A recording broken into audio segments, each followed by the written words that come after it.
बलबीर सिंह सोढ़ी।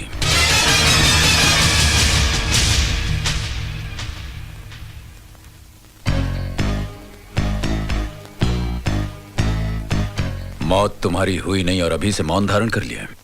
मौन तो मैं उस दिन धारण करूंगा बलबीर सिंह सोढ़ी जिस दिन तुम्हारे जिस्म के टुकड़े टुकड़े करके अपने ही हाथों से तुम्हारी बोटियां गिद्धों को खिलाऊंगा। मेरे जिस्म की बोटियों में तुम्हारी तरह गद्दारी का खून नहीं जिसे कि गिद्ध नोच नोच कर खा सकें। वीरभद्र सिंह, एक बात अच्छी तरह याद रखना, जो मरकर जिंदा होते हैं उनकी जिंदगी हरामजादी हो जाती है। जो ना आसानी से मरती है और ना ही किसी को आसान मौत मारती है।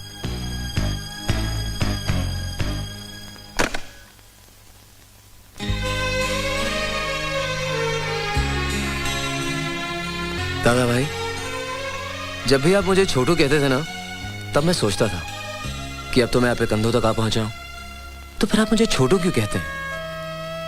मगर आज मुझे मालूम हो गया कि आप सचमुच बहुत ऊंचे हैं, बहुत ही ऊंचे।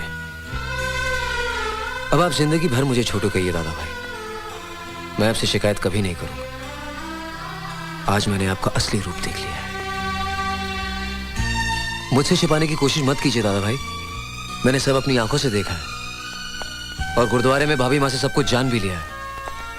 आप जानते हैं आपकी बेटी को हार्ट की बीमारी है और उसे ऑपरेशन की सख्त जरूरत है। उन बेचारों के पास तो ऑपरेशन के लिए पैसे भी नहीं, वो वहीं उस गुरुद्वारे में ही रह रहे हैं। मैंने आज ही पिंकी को हॉस्पिटल में एडमिट करवा दिया है। आप सोचिए मत दादा भाई, आप चलिए मेरे साथ, चलिए प्लीज, हरी अप। मगर दादा भाई, आपको यहाँ आने की क्या जरूरत थी? इसके पहले भी आपके कहने पर कितने ही गरीबों के ऑपरेशन कर चुके हैं। कभी आपको यहाँ बुलाया है? और बिल भी तो हमेशा बाद में ही भेज देते हैं, है ना? डॉक्टर साहब, इतना समझ लिया कि जौन बच्चे हमार जान से भी ज्यादा हमका प्यारी है, कौनो कीमत पे एका बचाए का चाहिए। जरूरत पड़े तो 10-20 डॉक्टर और लगा दे, लेकिन एका कुछ होना चाहिए। आप फिक्र मत कीजिए, कुछ नहीं होगा उसे। We will do our best.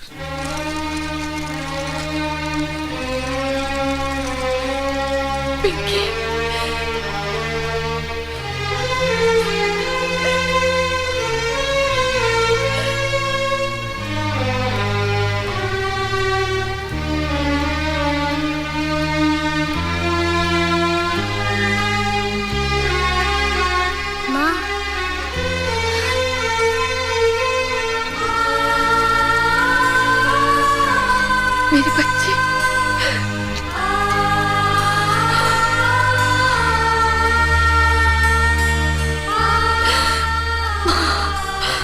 मेरी बच्ची को ठीक कर देना।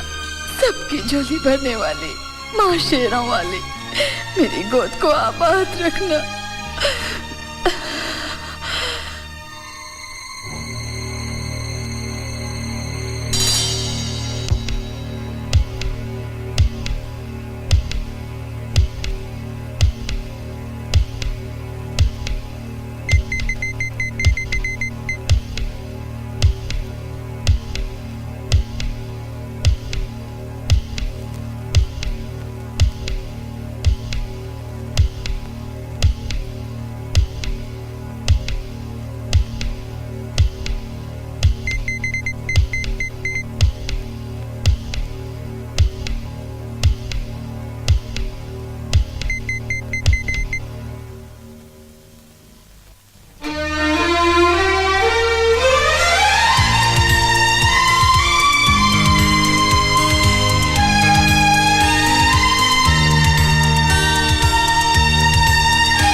डॉक्टर साहब, कैसी है मेरी बच्ची?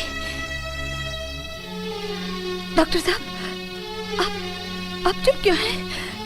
ठीक तो है ना मेरी पिंकी? हाँ? आई एम सॉरी मिसेस सोडी, मैं पिंकी को नहीं बचा सका। बलबीर,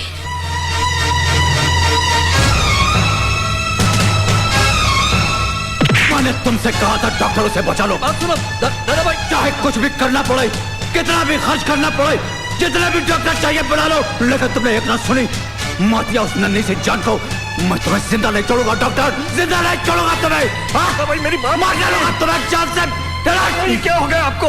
एक अनजान पराई लड़की के लिए आप मेरी जान लेना चाहते हैं? न जाने कहां से आ गए धर्म खाते में ऑपरेशन कराने। धर्म खाते नहीं, बाप खाते में आई थी ऑपरेशन करवाने। अरे मेरी धी है, मेरी बच्ची है ये, मैं उसका बाप कर्नल बलबीर सिंह सोडी। कर्नल सोडी,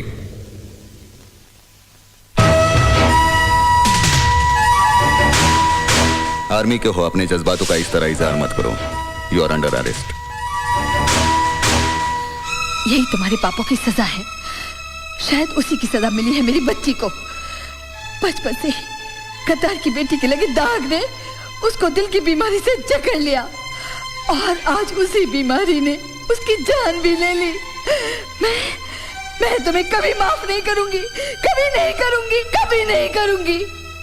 मिसेस सोडी, आपकी बच्ची को कुछ नहीं हुआ। She is all right. Thanks for cooperation doctor. चलो, नौटंकी खत्म हो गई। नौटंकी खत्म नहीं हुई, अभी तो शुरू हुई है।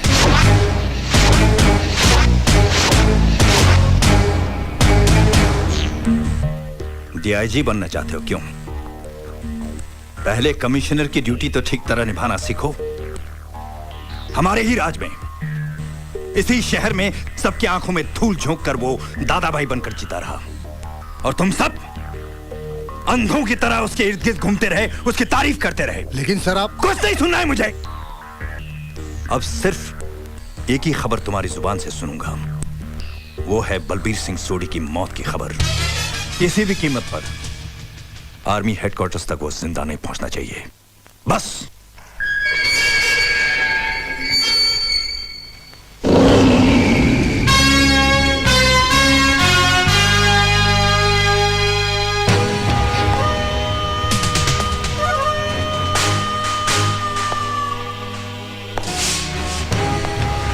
क्या कहा था तुमने? नौटंकी अभी तो शुरू ही है। याद रखो, जितनी बार भी नौटंकी शुरू होगी, पर्दा उठाऊंगा भी मैं और गिराऊंगा भी मैं।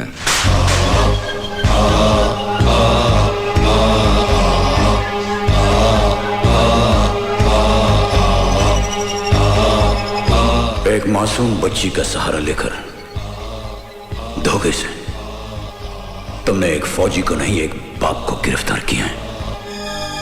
अजीत, आर्या, कोई बहुत बड़ा तीर नहीं मारा तुमने।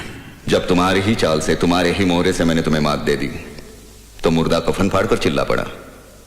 फौजी जीते जी अपनी मर्जी से कफन पहनते हैं, कफन फाड़ते नहीं। वो फौजी के लिए ठीक है, तुम जैसे भगोड़े के लिए नहीं।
I said stop it!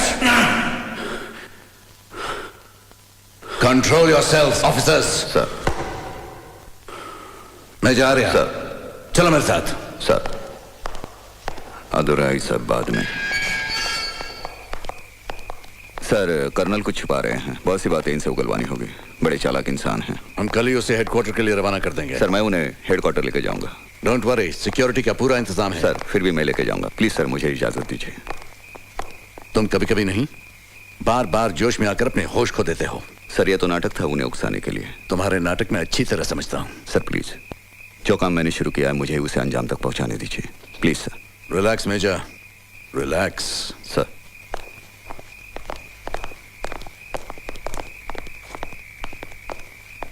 मैं जा रहा। सर। तुम्हारी शादी हो चुकी है? Yes sir. तुम शादीशुदा हो? No sir. तो फिर एक काम करो। सर। तुम्हारा मिशन तो कामयाब हो ही गया है। सर। तो कुछ छुट्टियां ले लो, एक अच्छी लड़की ढूंढ लो और उससे शादी कर लो, ताकि तुम्हारा दिमाग शांत रहे, ठंडा रहे। गल समझ आई? सर। रिलैक्स। मगर सर, इस सरफरे से कौन शादी करेगा? आजकल हमारे देश को ऐसे सरफिरे अफसरों की बहुत जरूरत है। शायद इसको भी कोई सरफिरी मिल जाए।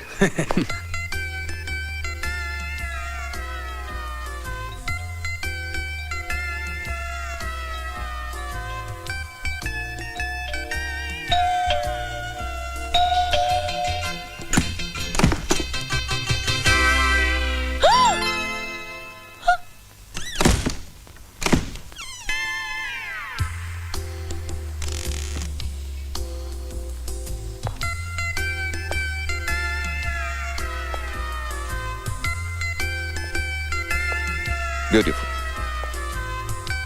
बचपन में कितनी मासूम थी, अब देखो।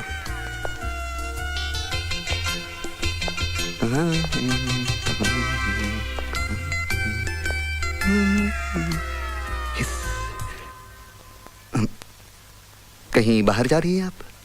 नहीं, नहाने के बाद। वो मैं कल जा रहा हूँ, मेरा यहाँ का काम खत्म हुआ तो आपकी नेगेटिव्स थी फोटोज की, मैंने कहा लौटा दूँ। किरण बेटी, इस मिलिट्री वाले को कम मत समझना, ये एड़ा बन के पेड़ा खाने वालों में से है। देख तो कैसा सूट बूट में सज के आया है, लेकिन मुझे तो दाढ़ी के साथ ही हीरो लगता है, बिना दाढ़ी के तो जल्लाद लगता है। लगता है पुलिस वाली पे लट्टू हो गया है। नेगेटिव्स देने का तो सिर्फ एक बहाना है। आप कुछ सोच रहे हैं क्या? नहीं, सोचना क्या, मिलिट्री वाले सोचते बहुत कम है, करते बहुत ज्यादा है। लगता है आज इरादा करके ही आया है। अगर ये सचमुच मुझसे प्यार करता होगा तो इसे साबुन देने के बहाने बाथरूम में बुलाऊंगी। अगर ये आया तो समझो फिसला, और यस, नहीं तो नो। नहीं, नो मतलब मैंने कुछ मांगा ही नहीं अभी तक। नो किस लिए? No no no no no yes, इसलिए कि मैं आपको ऐसे नेगेटिव देके जाने नहीं दूंगी। आप 10 मिनट बैठिए, मैं अभी नहा के आती हूँ। कहीं जाना नहीं। हाँ, टेक योर टाइम।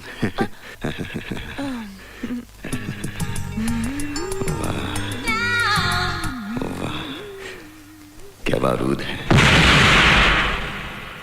एक ही धमाके में फिट हो जाऊंगा।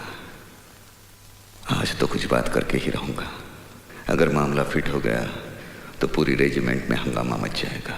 वाह, अजीत आर्या क्या बीवी लाया है। Yes yes yes. मैंने तो कुछ कहा भी नहीं और आपने यस कह दिया।